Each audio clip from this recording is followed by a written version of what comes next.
কৃষ্ণনগর জেলা দায়রা আদালত থেকে 7 দিনের পুলিশ হেফাজতের নির্দেশ পাওয়ার পর আদালত চত্বরেই মুখ খুললেন নবদ্বীপ পুরসভার চেয়ারম্যান বিমান কৃষ্ণ সাহা। সংবাদ মাধ্যমের মুখোমুখি হয়ে তিনি দাবি করেন তিনি রাজনৈতিক চক্রান্তের শিকার এবং তাকে মিথ্যে মামলায় ফাঁসানো হয়েছে, যদিও কারোর নাম না করেই বিজেপিকে নিশানা করেন তিনি। এদিন ক্লাব থেকে উদ্ধার হওয়া দানের সামগ্রী নিয়ে সাংবাদিকদের প্রশ্নের জবাবে বিমান সাহা বলেন, এটা এমএলএ ফান্ডের টাকা, এ নিয়ে আমি কিছু বলতে পারবো না। উনি জানেন। তার এই মন্তব্য ঘিরেই শুরু হয়েছে নতুন রাজনৈতিক জল্পনা। প্রশ্ন উঠছে, তিনি কি পরোক্ষভাবে প্রাক্তন বিধায়ক পুণ্ডরীকাক্ষ সাহার দিকে ইঙ্গিত করলেন?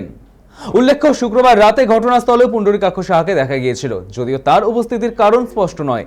বিমান সাহার মন্তব্যে সেই জল্পনারই আরও উস্কে দিল। আমাদের সঙ্গে এই মুহূর্তে টেলিফোন লাইনে রয়েছে আমাদের প্রতিনিধি সায়ন মোদক। সায়ন, এবার এই যে নবদ্বীপ পুরসভার চেয়ারম্যান বিমান কৃষ্ণ সাহা একেবারে সংবাদ মাধ্যমের সামনে, ঠিক কি খবর উঠে আসছে, কি আপডেট পাচ্ছ? দেখো সৈকত, আজকে যখন 7 দিনের পিসি হয়েছে, তাকে যখন পুলিশ হেফাজতে নিয়ে যাওয়া হচ্ছে আদালত থেকে, তখন কিন্তু আমরা প্রশ্ন করি যে আপনার বিরুদ্ধে এরকম যে ঘটনা ঘটলো কি বলবেন। তখন তিনি জানান যে আমাকে ফাঁসানো হচ্ছে, আমি চক্রান্তের শিকার এবং এর সাথে আমাকে জড়িয়ে দেওয়া হয়েছে এবং কোনো রাজনৈতিক দলের জন্য রাজনৈতিক দল আমাকে চক্রান্ত শিকার বানিয়েছে। আমরা যখন প্রশ্ন করি কোন রাজনৈতিক দল, তিনি কিন্তু কোনো নাম বলেননি।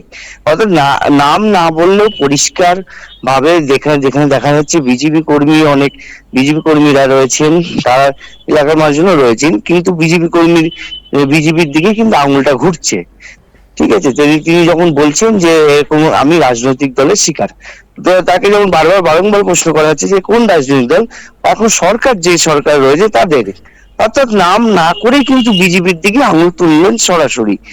এবার প্রশ্ন হচ্ছে যে যখন আমরা জিজ্ঞেস করি যে এই যে তার সামগ্রী চুরি হয়েছে, সে আপনার বাড়ির পাশ থেকে ক্লাব থেকে উদ্ধার হয়েছে, এই ঘটনায় কি বলবেন, তখন তিনি বলেন যে এটা এমএলএ ফান্ডের এবং এমএলএ কোটার জিনিস, এগুলো নিয়ে আমি কিছু বলতে পারবো না, এটা সম্পূর্ণ এমএলএ জানে। অর্থাৎ এমএলএ হচ্ছে প্রাক্তন বিধায়ক পুণ্ডরীকাক্ষ সাহা, বড় নন্দ সাহা। তিনি কিন্তু গতকাল রাত্রে যখন ঘটনা ঘটে, ভোর রাতে তিনি কিন্তু নিজে সশরীরে উপস্থিত হয়েছিলেন, হুইল চেয়ারের মাধ্যমে বসে একজন ছেলে নিয়ে পরিষ্কার দেখা যাচ্ছে সেখানে। এবং শুধু তাই নয়, সেখানে কিন্তু তিনিও স্বীকার করেছেন যে এখানে তার জিনিসপত্র রয়েছে, তাদের সরকারি জিনিসপত্র রয়েছে, সেগুলি তিনি দেখতেছেন। কিন্তু প্রশ্ন হচ্ছে, তিনি তো সরকারে নেই, তাহলে কেন উপস্থিত হয়েছেন? তিনি যখন সরকারে নেই, অর্থাৎ যে তার সামগ্রী এতদিন ছিল সরকারের আন্ডারে, তৃণমূল সরকারের আন্ডারে, সেগুলো কিন্তু অটোমেটিকলি এবং কিন্তু বিজেপি গভর্নমেন্টের আন্ডারে চলে যাচ্ছে নিয়ম অনুযায়ী, তাহলে তিনি কেন উপস্থিত হয়েছিলেন? কিন্তু ওই যে ক্লাব ঘর থেকে উদ্ধার হয়েছে, সেখানে দেখা গেছে তৃণমূলের পতাকা রয়েছে এবং পাশাপাশি সেখানে কিন্তু একাধিক ত্রাণ সামগ্রী উদ্ধার করেছে পুলিশ। আদালত কিন্তু নবদ্বীপ পুলিশ কিন্তু 10 দিনের পিসি চেয়েছিল, সেই জায়গায় কিন্তু 7 দিনের পিসি মঞ্জুর করেছে আদালত বিচারক। এখন দেখা যাক কি পরিস্থিতি দাঁড়ায়। সৈকত, ধন্যবাদ সায়ন।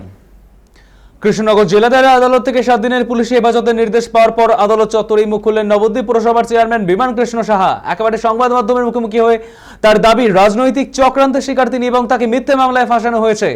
একেবারে নাম না করেই তিনি বিজেপিকেই নিশানা করেন।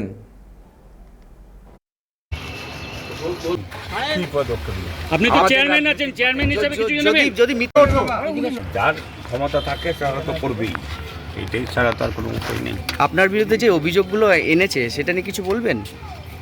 আমি কোনো অভিযোগই অভিযুক্ত না, এখন যদি বানিয়ে দেয় কেউ, কোনো অভিযোগে অভিযুক্ত না আমি।